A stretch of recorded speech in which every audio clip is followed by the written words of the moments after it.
kata-kata adalah selain tadi Ibu Esther bilang ada kuasa, ada kehidupan, tapi kata-kata juga adalah doa dan nubuat kita untuk hari esok. Semua bunga ikut bernyanyi, gembira hatiku. Segala rumput pun riang-riang, Tuhan sumber gembiraku. Saudara, lihat dalam firman Tuhan, kalau Tuhan berbicara, jadi. Dan Tuhan berkata, kuasa itu ada di dalam mulut kita semua. Miracle itu ada di dalam mulut kita. Mari kita pakai mulut kita untuk memberkati.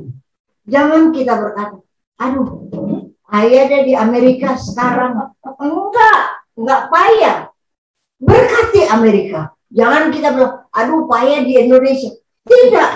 Kita berkati Indonesia. Dari mulut kita berkati tempat di mana kita tinggal. Dari mulut kita berkati bangsa di mana kita Tuhan beri untuk tumbuh di situ. Dari mulut kita memberkati gereja kita. Dari mulut kita berkati rakyat dan masyarakat di mana kita boleh bergaul bersama-sama. Mari ibu bapak saudara-saudara yang terkasih, biar miracles through our mouth, through us. Mulai sekarang ya, kita tumpang tangan pada mulut ini. Jadi kalau kematian mau keluar, kalau sial mau keluar, kalau susah mau keluar dari mulut ini, kan dia merayap begitu kan, dia merayap. Dan kalau kita kesel sama orang kan kepengen kita tapi kalau dia mau keluar, kematian, sial, susah, penyakit, kita cuk ke mulut, lantas kita berkata, dari mulutku hanya keluar kuasa. Dari mulutku keluar mujizat, seperti yang Tuhan ajarkan, bahwa di dalam mulutku ada mujizat. Di dalam mulutku ada berkat. Kita berkati anak-anak kita. Kita berkati pegawai kita. Kita berkati bangsa kita. Ini harus latihan. Karena kalau kita marah kan mau keluar kematian aja. Tapi sekarang kalau ada marah, kita kuasai diri. Kita kuasai diri. Dan kita ambil keputusan. Mulai hari ini. Dari mulut kita keluar berkat. Saya berkati Lili. Saya berkati Henry, saya berkati Meike, saya berkati Rebecca. Apa yang ada di sekitar saya berkati di dalam nama Tuhan Yesus Kristus tiap hari. Jadi kita latih diri, dari mulut ini keluar kehidupan, dari mulut ini keluar berkat, dari mulut ini keluar mujizat. Alangkah indahnya kalau kita lakukan itu. Dari hari ke hari. Kita lihat di Markus 11 ayat 23. Markus 11 ayat 23. Aku berkata kepadamu, sesungguhnya barang siapa berkata kepada gunung ini, beranjaklah dan tercampaklah ke dalam laut, asal tidak bimbang hatinya, tetapi percaya bahwa apa yang dikatakannya itu akan terjadi, maka hal itu akan terjadi baginya. Perhatikan, apa yang dikatakan dalam hidup kita, ada gunung-gunung persoalan, ada gunung-gunung problem, ada gunung-gunung kesulitan, ada itu gunung-gunung. Kita campakkan dia ke dasar laut, asal kita katakan, ucap, dan tidak bimbang. Karena apa yang Tuhan berikan kepada kita itu kuasa. Dia berikan kepada kita kuasa supaya kita berjalan dari satu kemenangan ke kemenangan yang lain, dari satu keberhasilan ke keberhasilan yang lain, dari satu kemuliaan ke kemuliaan yang lain. Orang lain bisa melihat Kristus di dalam kita. Dan saudara dan saya yang harus kita presentasikan, yang harus kita pancarkan adalah Kristus. Bukan sombong-sombong, oh, kita kaya, kita hebat, kita luar biasa. Tidak. Yang kita pancarkan adalah kemuliaan Tuhan.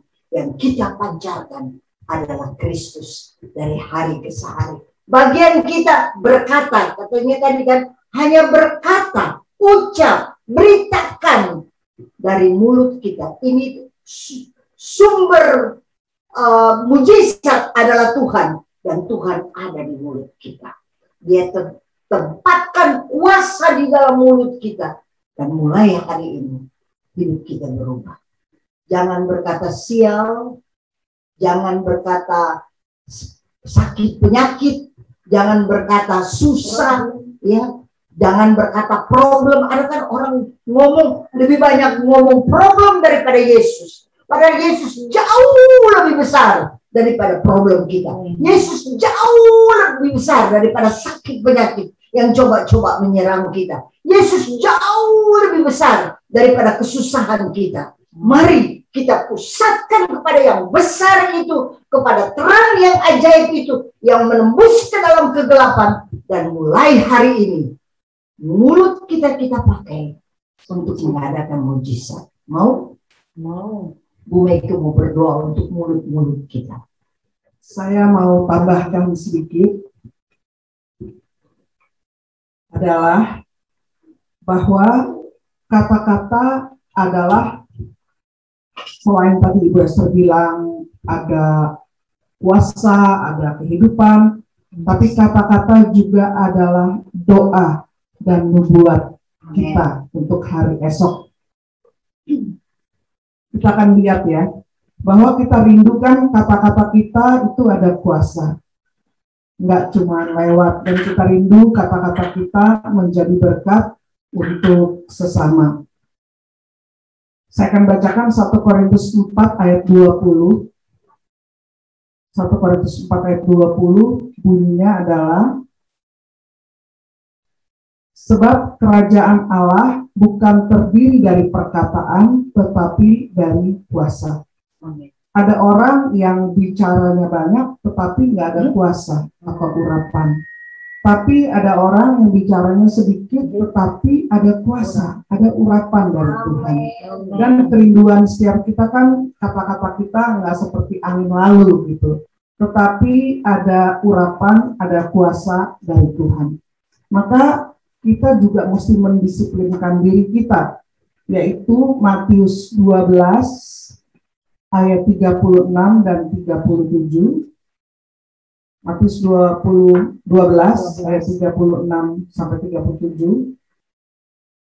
Bunyinya adalah, tetapi aku berkata kepadamu, setiap kata sia-sia yang diucapkan orang harus dipertanggungjawabkannya pada hari penghakiman. Karena menurut ucapanmu engkau akan dibenarkan, dan menurut ucapanmu pula engkau akan dihukum. Jadi kalau kita mau kata-kata kita ada kuasa, ada urapan daripada Tuhan, maka kita harus mendisiplinkan diri kita untuk tidak mengucapkan kata sia-sia. Contoh, Bunda Maria, apakah dia pernah berkata sembarangan sia-sia? Bahkan dikatakan ada banyak daripada berkata sia-sia, dikatakan Bunda Maria menyimpan segala sesuatu dalam hatinya. Misalnya dia bingung nih, kok kalau bisa punya anak dari Roh Kudus, dia banyak yang bingung sebenarnya.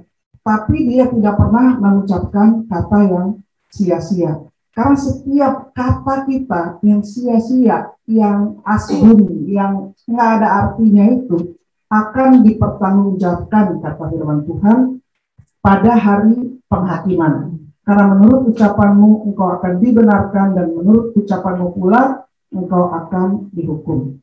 Saya melihat Presiden Jokowi, ya, dia tuh nggak pernah ada kata sia-sia. Semua kata-katanya itu penuh perhitungan gitu ya.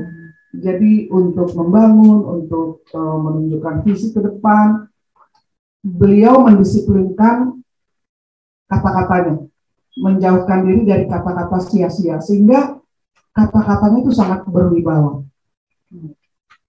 Ini mungkin kalau ada yang suka baca berita di Indonesia ya, ada seorang artis, dia itu waktu anak-anaknya 3 masih kecil-kecil mungkin di bawah 10 tahun, suaminya itu main gila.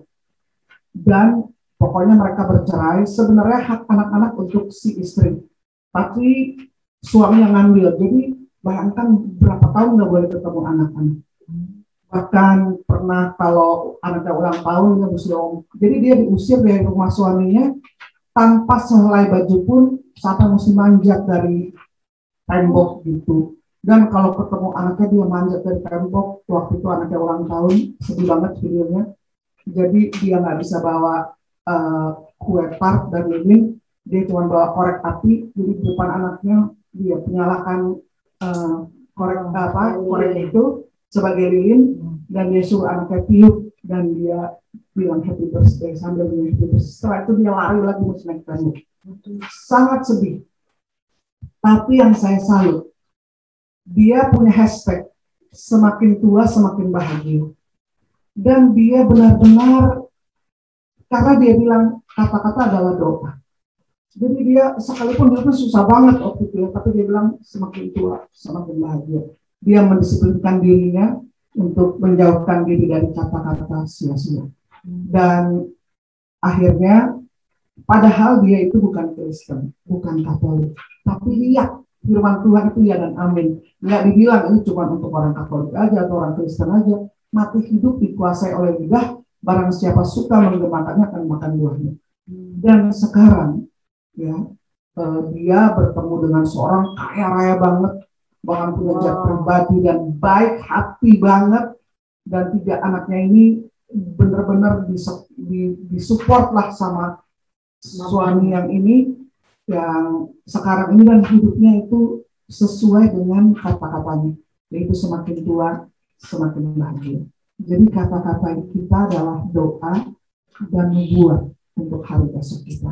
Kalau kita mau punya kata-kata kita berwibawa dan ada urapan, nggak ada kuasa, jauhkanlah kata-kata yang sia-sia. Karena semua itu akan kita pertanggungjawabkan di hadapan Tuhan. Contohnya Bunda Maria aja. Ya, daripada kata sia-sia, lebih baik simpan di dalam hati. Berdoa.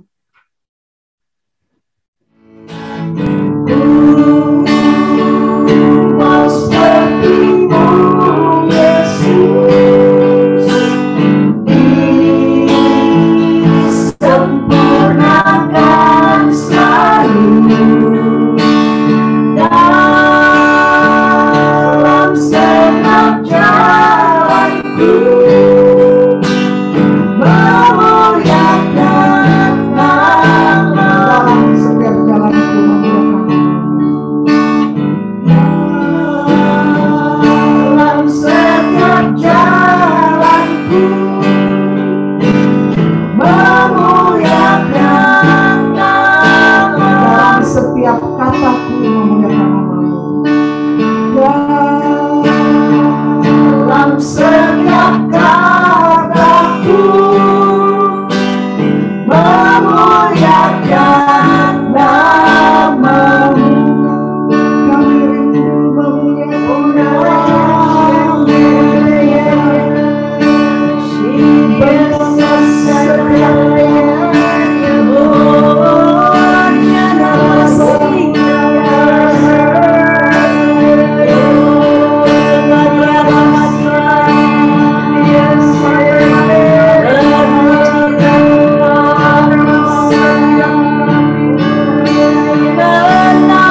bagi keluarga kami, bagi sesama kami, bagi orang-orang di sekitar kami. Kerinduan hidup kami Tuhan, apa kata yang keluar itu bukan yang asbun, tapi ada urapan kuasa Roh Allah Roh Kudus, ada kuasa dibawa dari tempat-tempat tinggi menyertai setiap kata-kata kami untuk menyebarkan, mempromosikan kerajaan sorga, kerajaan kekal, kerajaan yang tidak tergoncangkan, supaya lebih banyak orang masuk menjadi citizen, menjadi warga negara kerajaan yang kekal abadi, kerajaan sorga. Pakai setiap kami Tuhan untuk menjadi alat promosimu bagi banyak orang, untuk mewartakan, memberitakan tentang kerajaan sorga. Terima kasih Tuhan, kami tahu dengan kekuatan kami sendiri kami tidak mampu, tapi dari kekuatan Roh Kudus kami dimampukan oleh Tuhan. Terima kasih Bapak. Kemuliaan kepada Bapa dan Putra dan Roh Kudus seperti pada permulaan, sekarang, selalu, dan sepanjang segala abad. Amin. Bapa, Putra, Roh Kudus. Tuhan berkati. Amin. Amin.